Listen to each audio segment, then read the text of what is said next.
सामाईन अस्सलाम वालेकुम। शादा बुखारी ते अली हुसैन बुखारी अज एक बार फिर एक नवी रेसिपी के नाल तुहाडी खिदमत विच हाज़र ने। अज असीं तुहाडे वास्ते आलू बुखारे का शरबत दी रेसिपी लेके आए हैं। मोअज़्ज़ज़ नाज़रीन, एक अजीम फल अर्ज़े पाकिस्तान के शमाली इलाका जात खास तौर पर स्वात वैली विच बड़ी कसरत दे नाल पाया जाता है ते बड़ियां गुनागो खूबियां दा हामिल है। इंसानी जिसम उत्ते बे इंतहा अच्छे असरात मरतब करता है। मसलन ये एक बहुत बड़ा एंटी ऑक्सीडेंट है जिहड़ा शुगर, ब्लड प्रेशर ते कैंसर के खिलाफ कुव्वत मुदाफत पैदा करता है।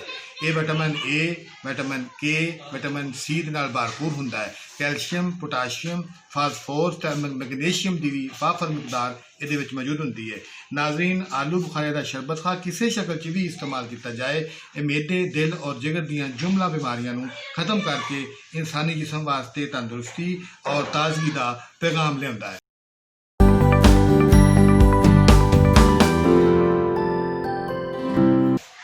नाज़रीन, यह साढ़े कोल आधा किलो आलू बुखारा है जिन्होंने असीं 1 लीटर पानी दे विच पकावांगे ते उस तो बाद असीं इहदा बहुत ही मज़ेदार शरबत तैयार करांगे। बिस्मिल्लाहिर्रहमानिर्रहीम। यह साढ़े कोल 1 लीटर पानी है, इहदे विच असीं आधा किलो आलू बुखारे नूं बॉयल करना है। तकरीबन इहनूं असीं 10 मिनट बॉयल करना है। उस तो बाद फिर असीं इहदा जूस बनावांगे।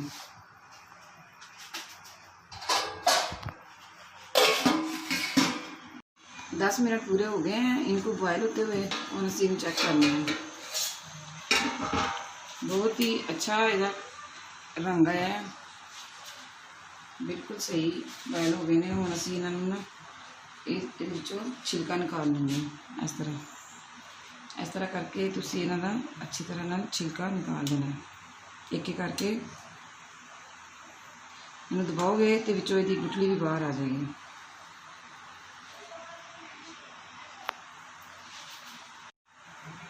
नाज़रीन, आलू असीं साफ किए ने, इन्हां दा छिलका भी उतार लिया और इन्हां चों असीं गुठलियां भी निकाल लित्तियां ने। हुण असीं इहनूं शेक करना है। इहदे विच असीं 50 ग्राम चीनी पावांगे। शुगर पेशेंट ते चाहन बेशक चीनी का इस्तेमाल ना करन। और इहदे विच असीं 1 चुटकी नमक और 1 चुटकी काली मिर्च शामिल करांगे।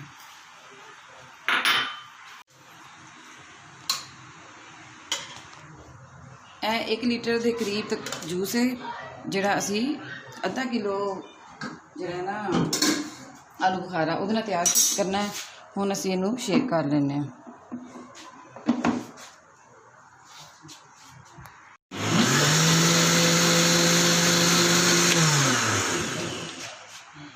नाज़रीन, अच्छी तरह नाल शेक हो गया है। हुण असीं इहनूं सर्व करने हैं। नाज़रीन, बहुत ही मज़ेदार आलू बुखारे का शरबत तैयार है। इहदे च असीं बर्फ पा के इहनूं तेज़ ठंडा किया है। हुण असीं इहनूं सर्व करने हैं। नाज़रीन, बड़ा अच्छा शरबत तैयार हो गया है। तुसीं भी इस रेसिपी में जरूर ट्राई करेंगे। मोअज़्ज़ज़ नाज़रीन, आलू बुखारे का बेहतरीन शरबत नोश फरमाओ ते अर्ज़े पाकिस्तान वास्ते भी दुआ करना कि इहदियां आज़माइशां ते सख्तियां च कोई कमी आ जाए। अभी चरागे सरे राह को कुछ खबर ही नहीं, अभी गरानी शब में कमी नहीं आई, न जाते दीदो दिल की घड़ी नहीं आई, चले चलो कि वो मंजिल अभी नहीं आई। मोअज़्ज़ज़ नाज़रीन, फैज़ अहमद फैज़ के खूबसूरत अशार के नाल ही अज की रेसिपी का वेला भी मुक गया है। तो जे अज की रेसिपी के तुहानूं कोई चीज़ पसंद आई होवे तो साडे चैनल नूं सबसक्राइब करना ते बैल आइकन का बटन भी जरूर दबाना ताकि मजीद आने वाली रेसिपी तुहाडे तक बला तातुल पहुँचदियां रहन। इस नाल ही मैनूं ते शादा बुखारी नूं इजाजत दिओ। इंशाअल्लाह फिर किसी होर रेसिपी दे विच तुहाडे नाल मुलाकात होएगी। उन्नी देर तक अपने ते अपने गिरद नवां दे लोकां दा खास ख्याल रखना। जूते वास्ते रहो। रब राखा।